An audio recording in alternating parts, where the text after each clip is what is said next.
of things. And but Norm, you've written what, 4,000 songs? Well, I don't know what the number is, and of course, even if I did, it would change every few days anyway. But I started writing when I was about 10 or 11, and I write an average of 3 songs a week, and I'm now 59 years old. So any folks out there with computers can figure out where we are now. But I don't really know how I can do several things of at least professional competence. I didn't decide to do that when I was, 18 and work towards it. It was always true of me. From the time I was 8 or 10, I was doing all the same things I'm doing now. I have corresponded with psychologists who specialize in research into the mystery of creativity, and it's no more or less a mystery whether you direct your attention to a person who can do one thing or a person who can do 14 things. No one really knows how any of us are able to do all this interesting stuff. I interviewed somebody the other day, a psychologist in this program, and I quoted something from your book, Funny People. Ladies and gentlemen, the book is published by Stein and Day, and I did check with Encore and the other bookstores, and they have it.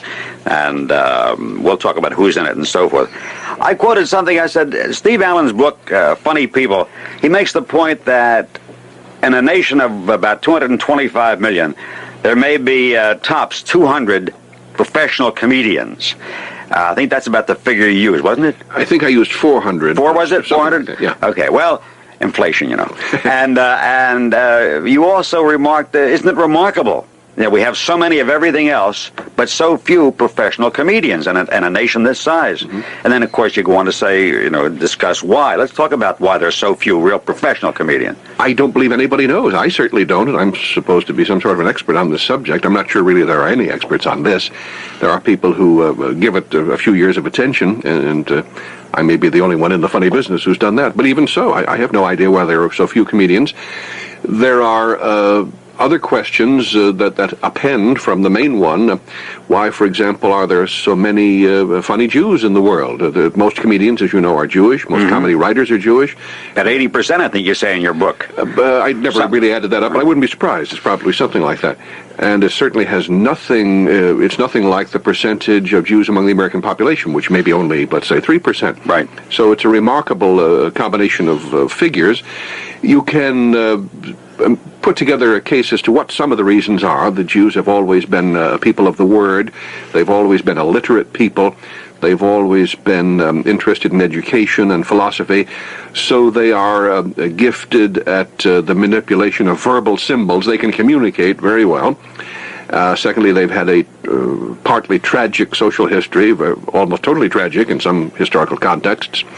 And if you know, thirdly, what humor is, which is a way of dealing with bad news, with tragedy, then it begins to become clear why there are so many Jews who are professionally funny. But even there, you're back to the original mysterious question, because there are only a few hundred funny Jews who are that funny, whereas there are millions of Jews who have had the same suffering, the same education, and so forth.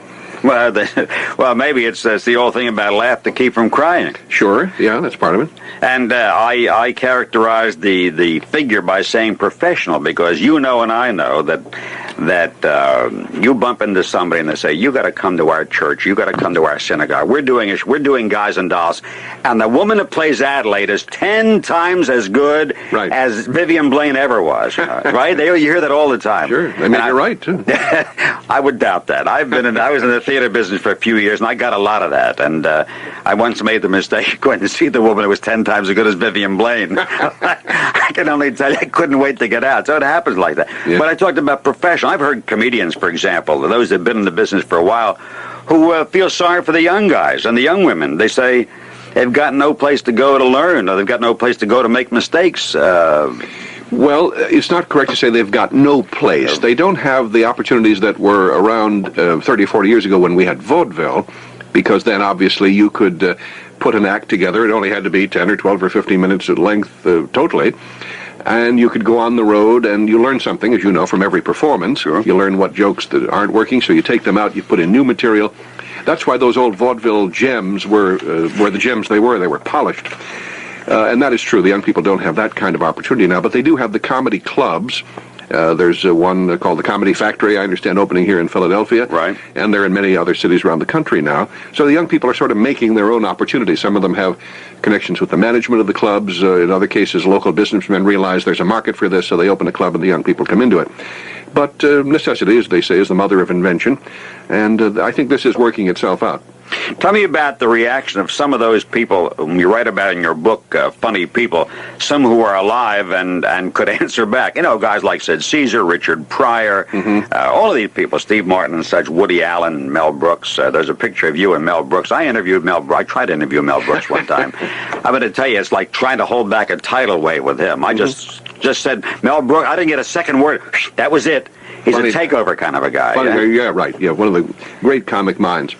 Well, so far they've all been very pleased to the extent that I've heard. Jonathan Winters called up the other day and was very thrilled with what I said about him. And they will be pleased because, I don't know how far you've got into the book, but I write only about people I think are funny. Yes, I know. That was the case with my original book of this sort about 25 years ago called The Funny Men. There was one exception to that, a partial exception, I should say, and I only made that an exception because the gentleman was by then dead, and it no longer could have mattered to him what I said about him. I had a chapter on Eddie Cantor. Yeah. And my point about Eddie was that to me he always seemed primarily a song and dance man who was cute and could be an effective comedy performer, but that it was not right to put him among the great comedy performers such as Groucho or whoever else you might mention. And that wasn't very much of a put-down, but that's about as far as I went in that direction. Well, when somebody asked me one time, I say, why aren't there more funny women in this world? That's a good way to put it. That's a better way than saying, why aren't there so many women comedians? It's better to say, why aren't there so many funny women? Because that's where the reality starts. It's not that people are trying to keep funny women out of show business. As a matter of fact, if I met somebody who was coming in from outer space and could decide himself whether he would be a man or a woman on planet Earth and was going to do comedy, I'd say be a woman, because there really is, I think, more opportunity now for funny women, if they are really funny, than than men. Although there's enough opportunity for you if you really have the stuff, whatever you are. But there have never been very many women comedians. My mother's, I mentioned, did professional comedy. There was Gracie Allen. There was Block and Sully, one of the old vaudeville acts. Right. And there were not a heck of a lot of women in vaudeville doing comedy. There never were many in radio. There were women who played straight, like Fibber McGee and Molly. Molly really wasn't funny. She was just adorable and was nice to play straight to Fibber. So there's nothing new about this. If anything, I think the percentage of funny women, professionally funny women now, is rising somewhat. I'm not sure whether that's good for society, although it may be good for show business, because comedy, stand-up, rough, tough sketch comedy, is itself a somewhat masculine activity. Comedy has its aggressive side. It's not all aggression, but there is that element to it. And with Don Rickles, it's aggressive. Yes, it certainly is openly so in some cases. And with Groucho, very often it was aggressive in certain social contexts. But that may have something to do with it. The women who are still very feminine and funny usually are not comedians.